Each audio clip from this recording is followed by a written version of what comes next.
In a modern museum such as this, it's normal for works by several artists to be shown together, painters and sculptors alike, collected by periods, by schools, or to illustrate a common theme.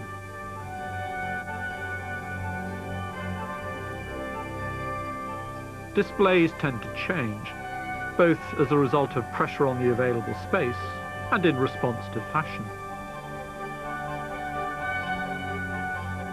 It's the exception, rather than the rule, to find a whole room reserved for one group of works by a single artist. But that's what we have here at the Tate. A complete Rothko room, sealed off from the rest of the museum behind double doors.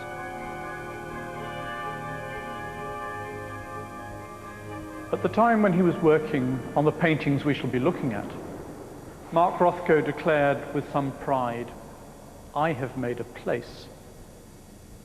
What kind of place was it that he thought he had made? We'll go in and see.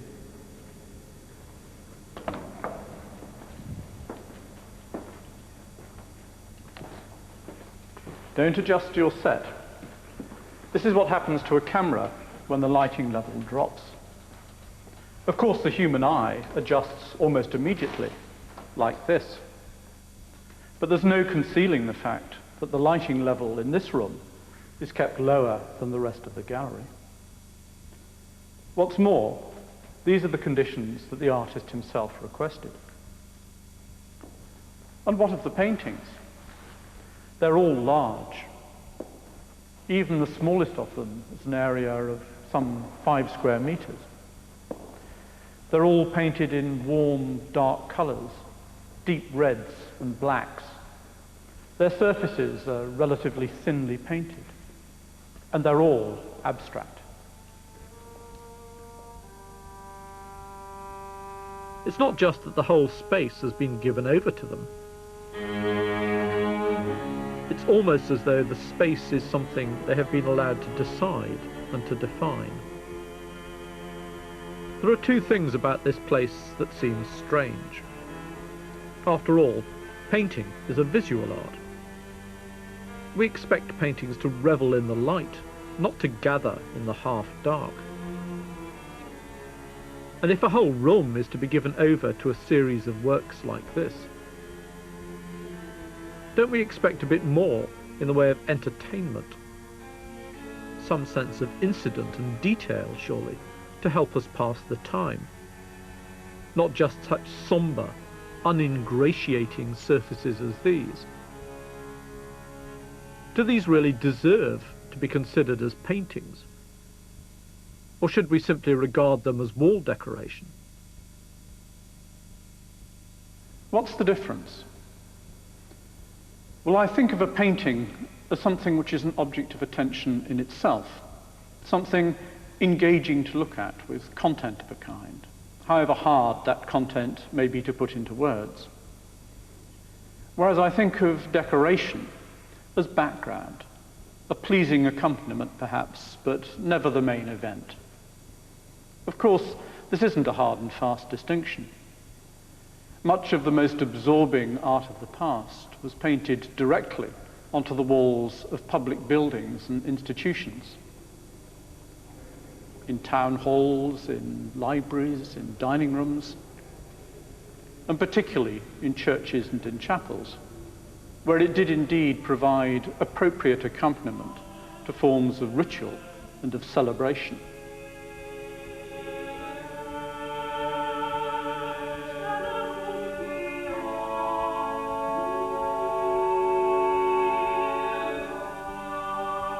Among those who worked in this way were such famous Italian artists as Leonardo da Vinci, Raphael, Michelangelo, and Giotto, whose work this is. But that was many centuries ago. In the last century and a half, painters have generally put their greatest efforts into the individual, transportable picture. Partly, I think, this is a result of changes in social and economic relations, and in the place of art within them. The single picture can be sold on an open market and it represents a less risky investment of time and materials. But it's also because the single painting can command the spectator's entire attention, as might a poem, or a novel, or even another person. Mural painting is something that abstract artists have tended to avoid.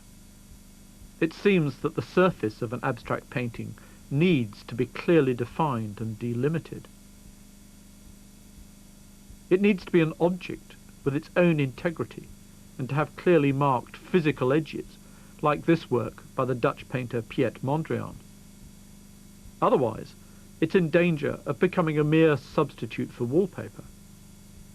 It's for these reasons, I think, that mural work in the modern period has generally been left to painters working in figurative and illustrative styles.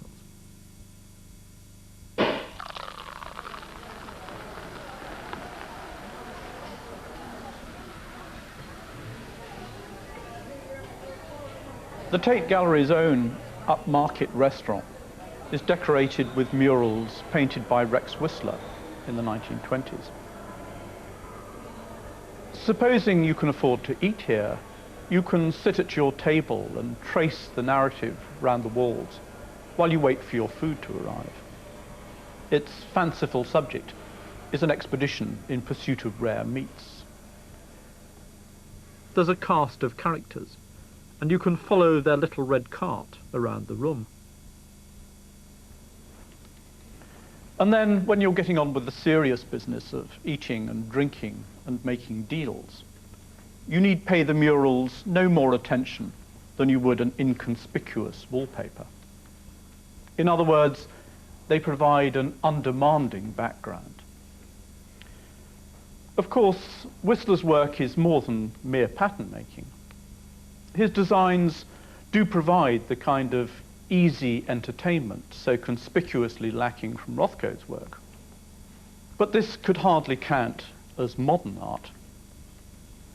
Even at the time when these murals were painted, their style was already conservative.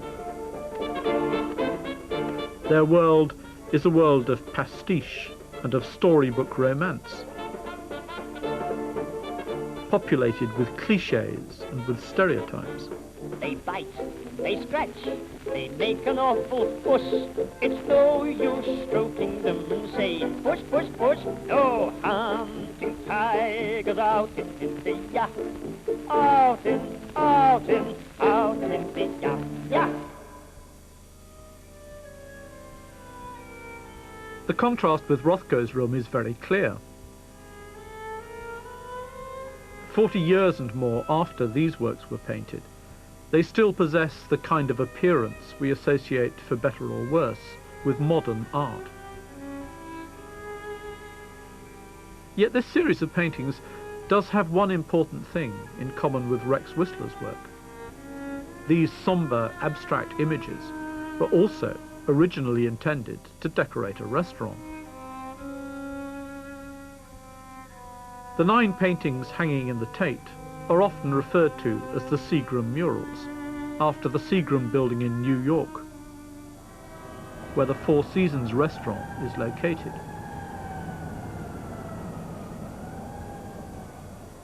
This was a place, as Rothko put it, where the richest bastards in New York will come to feed and show off.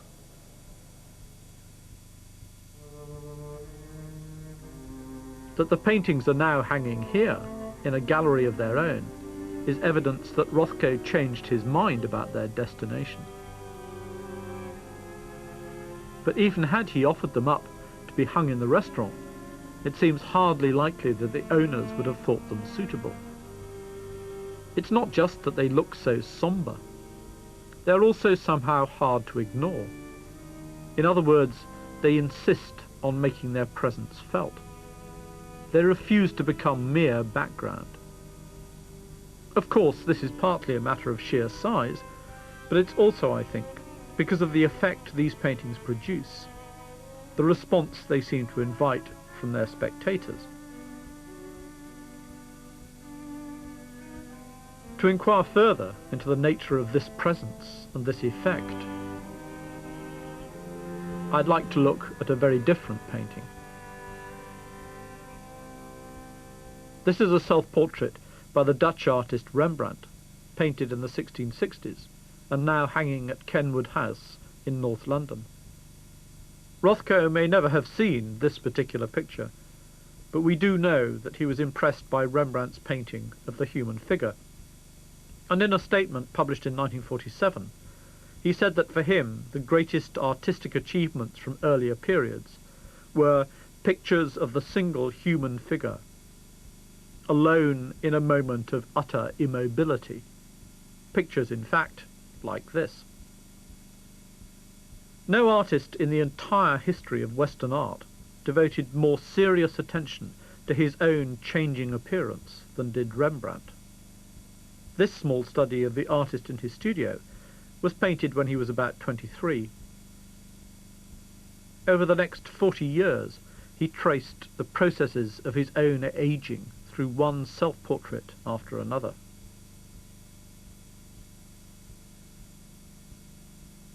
We see him here in one of the most remarkable of all these works, alone in his studio at about the age of 60. Common sense tells me that Rembrandt must have stood before a mirror to paint his own likeness. And reason will tell me that what I'm actually looking at is not a person at all, but a flat surface covered with paint, or in this case, paint and glass. Yet in all the years I've been coming to Kenwood to puzzle at this painting, I've never been able to rid myself of the feeling that there's something more here, a consciousness, a mind. Just how is this feeling produced? The answer, I think, lies in the power of pictures to affect the imagination. We have to remember that neither paintings nor cameras are in themselves capable of expressing emotion. People feel emotion in response to the imaginary situations in which paintings or cameras have the power to put them. The situation this painting defines for us is that of a man looking at himself in a mirror.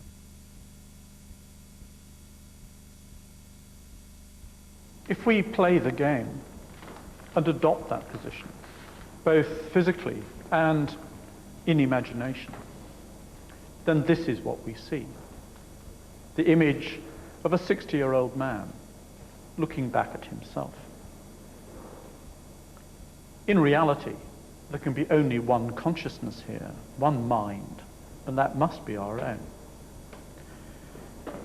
But for so long as the painting can hold our attention to the exclusion of all else, then we can feel what it's like to look like this.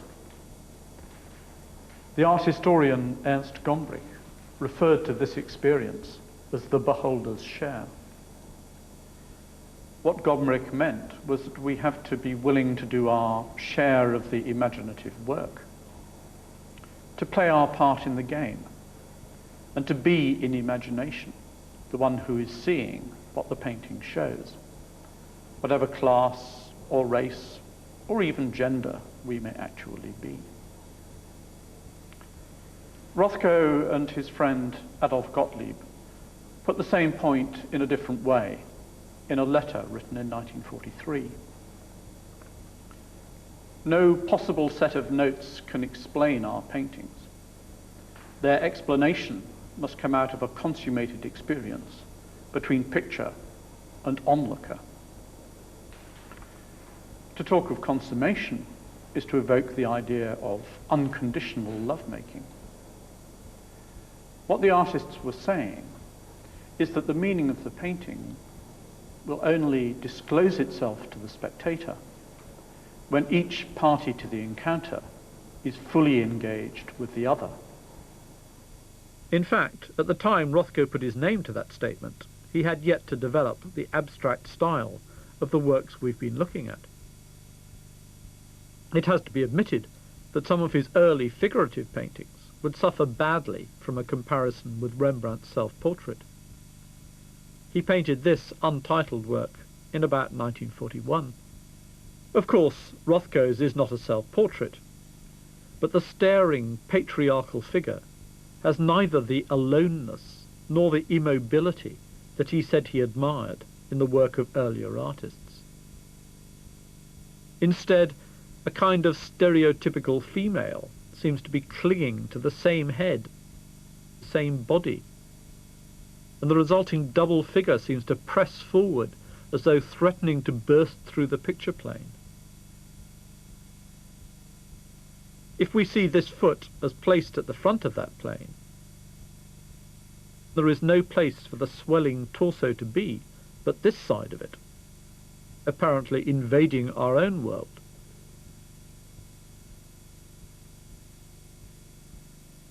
The result is that the figure seems to block us out of the picture space. This prevents just that kind of imaginative engagement that Rembrandt's self-portrait encourages. If this painting is anything to go by, the male figure was a subject fraught with anxiety for Rothko in the early 1940s.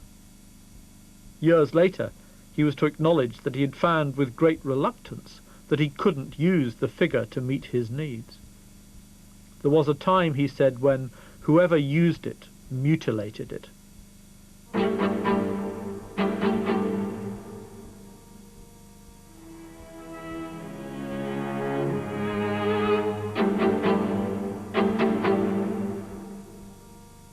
Rothko was an émigré Russian Jew, and the time he was referring to included the Second World War and the Holocaust. During the mid-1940s, mutilation of the figure did indeed become the stock in trade of such European painters as Francis Bacon, whose study for three figures at the base of a crucifixion is also in the collection of the Tate Gallery. Such works certainly have a powerful impact, but they don't exactly invite us into the kind of mutual exchange between painting and spectator that Rothko wanted to establish. What Rothko seems to have decided then is that the kind of effect that he admired in the work of Rembrandt and others could no longer be achieved through pictures of people, however expressively they might be distorted.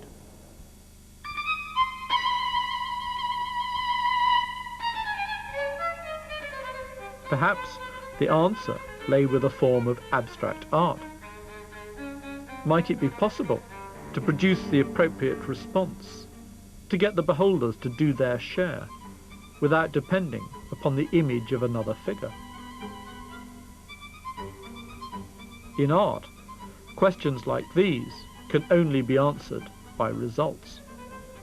So what is the effect on the spectator? To be fair to the work, we should try to view it sympathetically. To get the most out of any painting, we need to find the right distance from which to view it. So, let's see.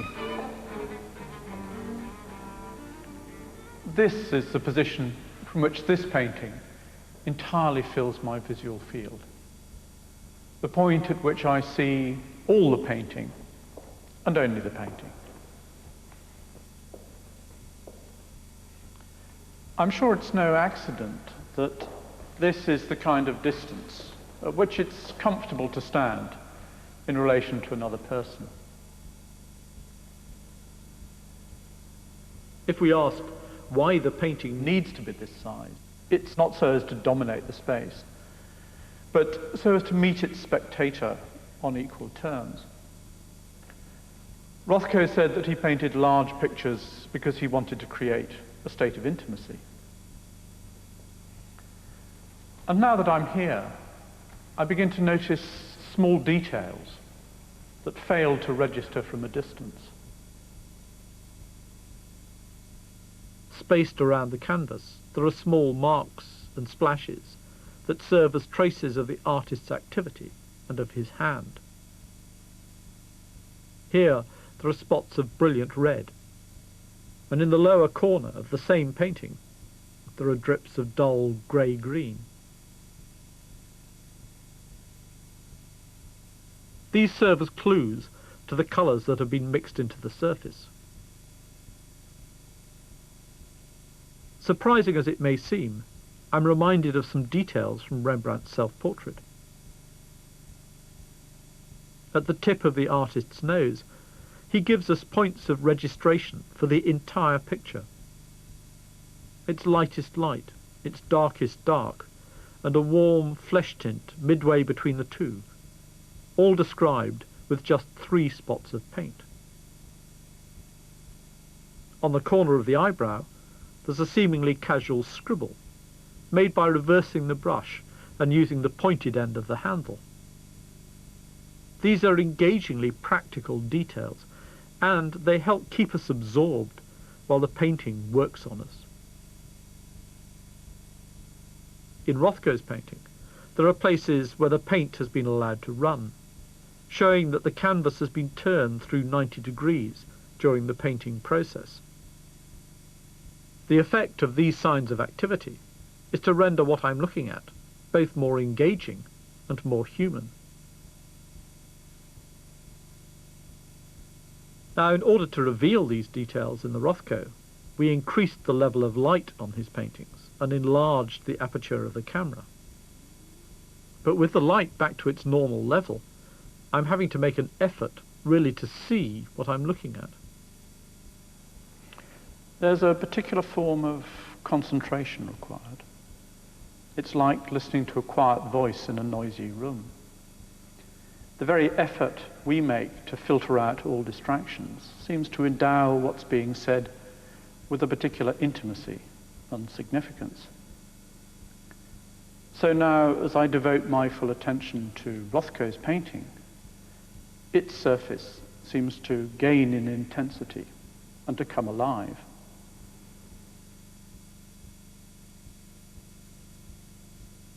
This effect is not really mysterious. It's another result of the painter's technique. The colours are not simply laid on side by side so as to cover the canvas. The surface is actually composed of several layers of colour, one over another. A blue or green underpainting will make the darker tones seem cool and shadowy.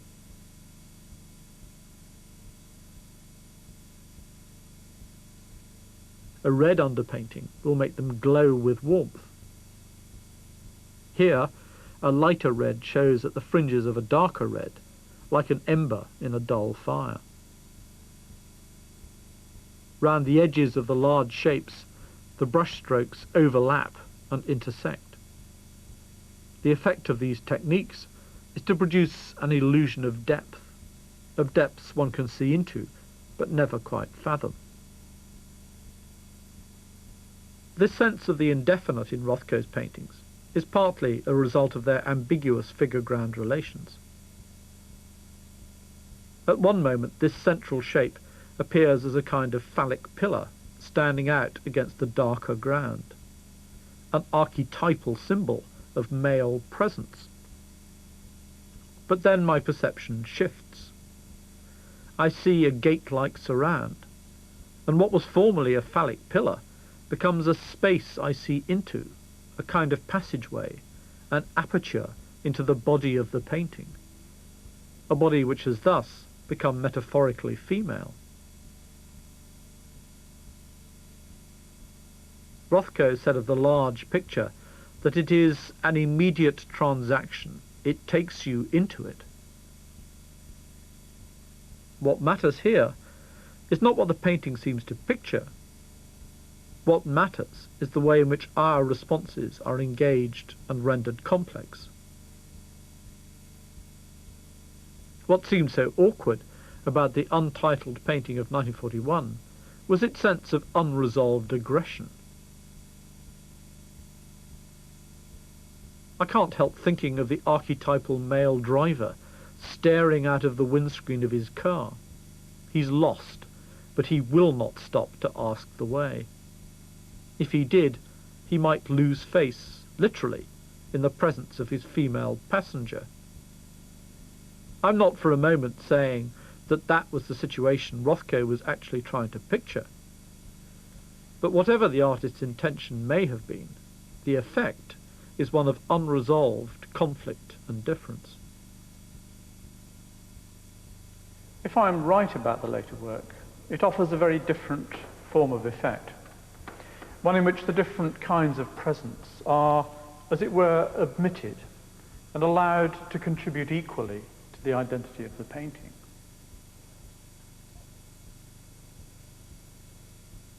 Again, what matters is not whether we can justifiably label these presences male and female. There are, after all, no people in this painting. And we may find ourselves making quite different kinds of association when we look at the other paintings in the series.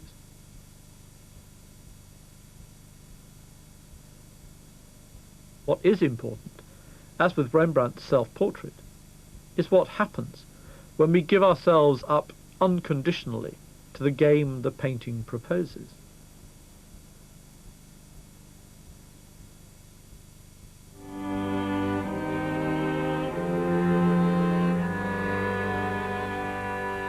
The kind of spectators Rothko painted for were people who would make use of his work, as he put it, for the needs of their own spirit.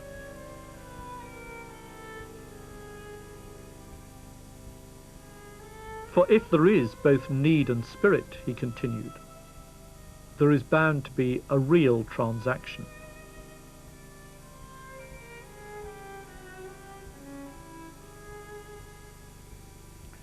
The place that Rothko felt he had made then was one where such real transactions could take place between painting and spectator.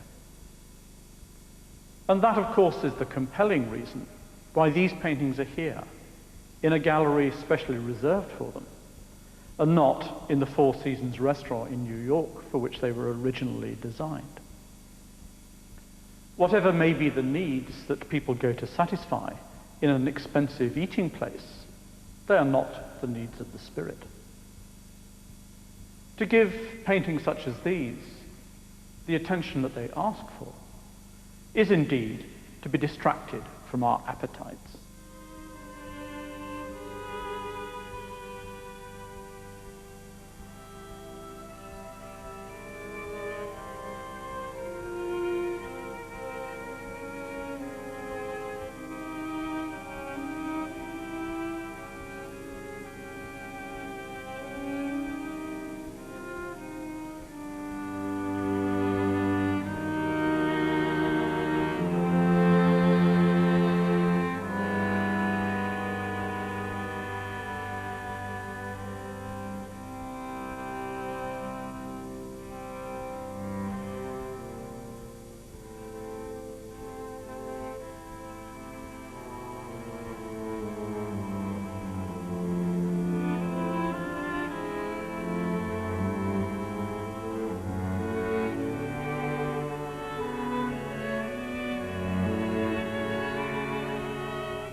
Bus at the time